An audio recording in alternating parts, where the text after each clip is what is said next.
တင်ဆက်မယ်ဟိုလူသားတော့ခေါင်းလူသားပဲဖြစ်ပါတယ်ညာအဲ့ဝတ်ဆောင်နဲ့ခေါင်းလူသားလေးသူ့ဘလို့ချင်းတန်နဲ့ဆိုတာစောင့်ကြည့်ကြပါမယ်ကြည့်လိုက်ကြပါချက်ကိုစီဝါတကယ်မှားရဲ့ဘောရာတကယ်မှားရဲ့ချက်ကိုစီဝါတကယ်မှားရဲ့ကြောင်းဝဲကြောင်းမကြောင်းတွေတဲ့ရေကကြောင်းအမီတဲ့ကဲခေါင်းလူသားလေးနင်ဘယ်လာတိုင်တာလဲသမီးက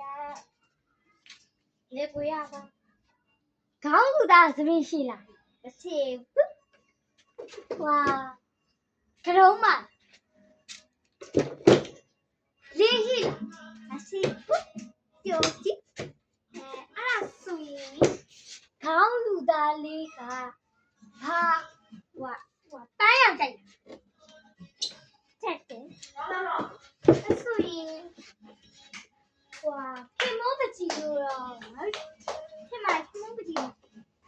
ဟုတ်တယ်ဝါခင်မောပကြီးလို့ပဲထင်တော့အဲ့ဆိုရင်နောက်စီစဉ်မှာပြန်ဆောင်ကြမယ်နော်